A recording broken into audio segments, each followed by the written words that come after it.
Okay, Mr. President and dear colleagues, the State of the Union is first of all looking back and then make the lessons of the past and then looking to the future. And let us be honest between us, the last year was a very difficult year for the Union. A difficult year for the Union because the problems were big, but the unity to solve these problems was very small. Greece was on the brink of collapse. Even the euro were for months under attack, and it took several months before the European governments could finally agree to save a member state and to save our common currency. So for me, in any way, and I think also for others here in the Parliament, it is no surprise that the confidence of the citizens in Europe dropped dramatically. And you see, the last Eurobarometer shows that less than half of our citizens think that their country's membership is a good thing. And the trust in our institutions dropped the last year to a figure of 42%. And this is the State of the Union today.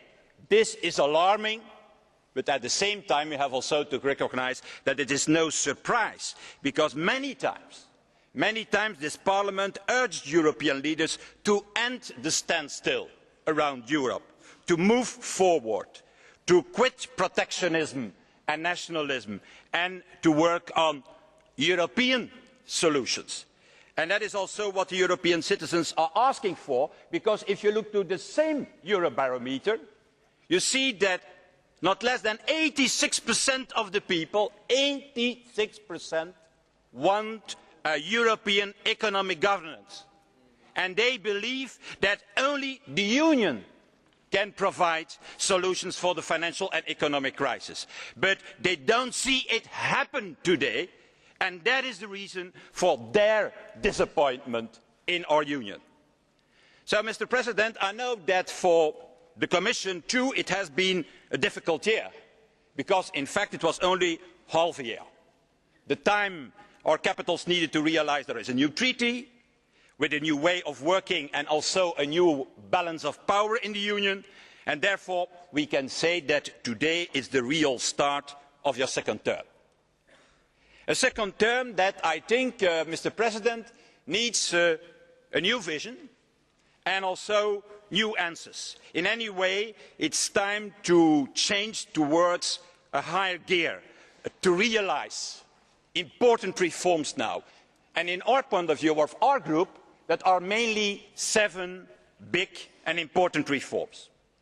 The first thing to do, Mr. President, is to finalise our response to the financial crisis. We have already made our legislation about capital requirements, about bonuses. We have undertaken the stress test, and last week we found also an agreement on the financial supervision. I think a good agreement, not at least because the leadership of the President of the European Central Bank is a guarantee, I think, for the European approach of the supervision.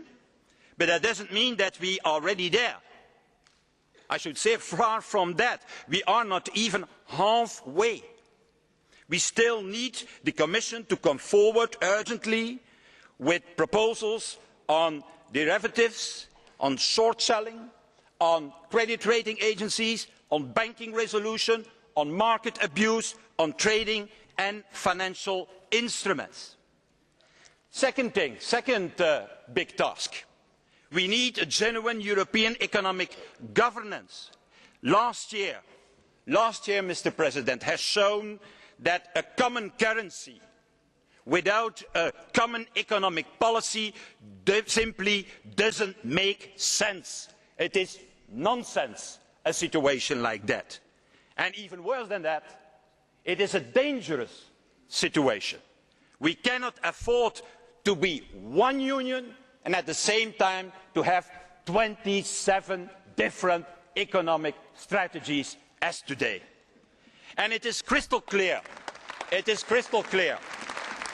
if we want the Growth and Stability Pact and the new economic strategy to be a success, we need a serious carrot and stick approach. with proper sanctions.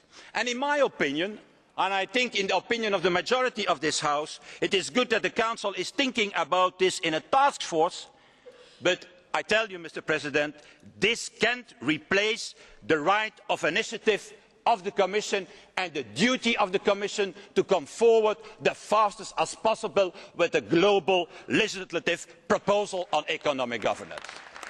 And so I'm pleased that you have announced here that on the 29th of September you shall do it. What also happened in the Council is not important. It's your task, it's your duty to do it on the 29th of September.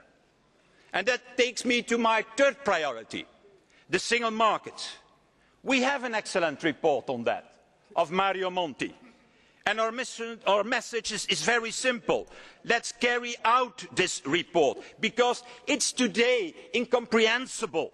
Incomprehensible, for example, that it still takes today more than 40 hours to travel by train from Central and Eastern European countries to Brussels, to Paris, or to Amsterdam. How are these people supposed to feel connected to the European Union?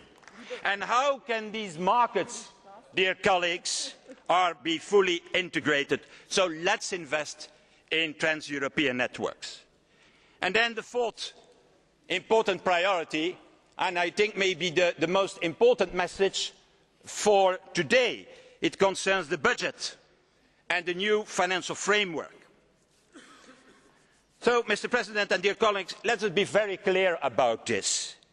The aim of some national governments to reduce the budget with 20 or 30% is ridiculous in times when more European solutions are needed today. It's ridiculous.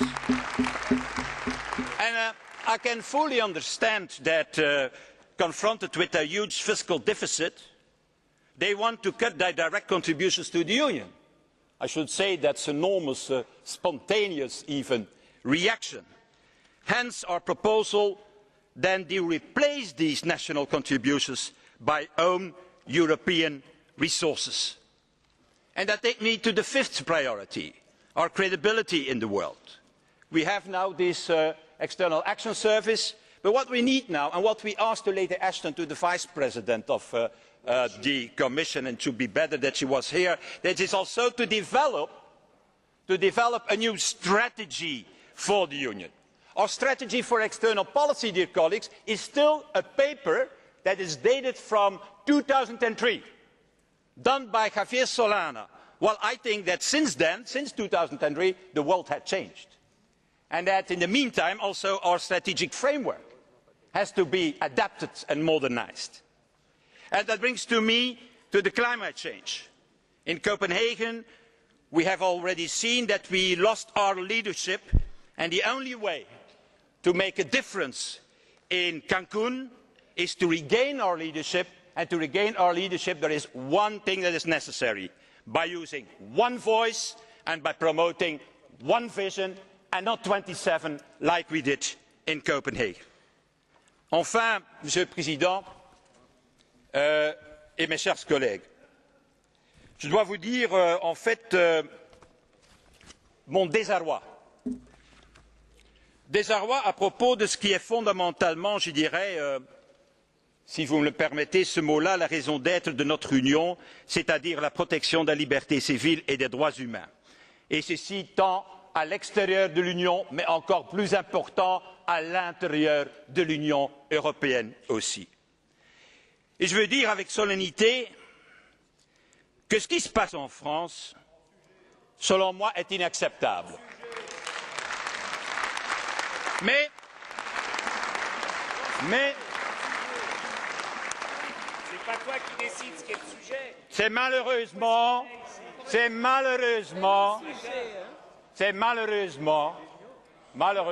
pas un cas isolé.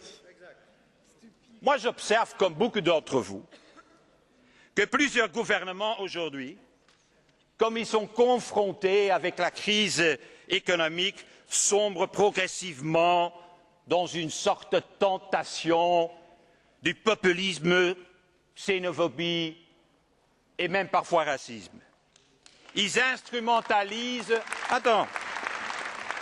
En fait, ce qu'ils font, c'est qu'ils instrumentalisent les inquiétudes et la peur de l'autre.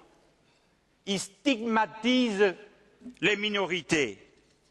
Et je dirais même qu'ils font des amalgames douteux autour de la migration, et je le dis avec force, je trouve que cette attitude est incompatible avec les principes et les valeurs qui font notre Union une des plus belles et des plus grandes idées politiques que l'esprit et le cœur de l'homme a fait naître. The time, please. Mr. President, Monsieur le Président, take into account. Monsieur le Président, je vais terminer. J'entends le dire avec force. Les Roms, Monsieur le Président, les Roms, ce sont des citoyens européens. Des citoyens à part entière. Et je crois que nous ne pouvons jamais accepter que leurs droits soient violés, jamais, dans un monde en proie à toutes les incertitudes. Je crois que cette Europe doit rester un continent de liberté, de tolérance et de justice. Et la Commission, Monsieur le Président, Mr. President, gardien des traités, doit réagir sans aucune concession. Ce n'est pas son droit de la Commission, non, c'est son devoir institutionnel. We must keep in time.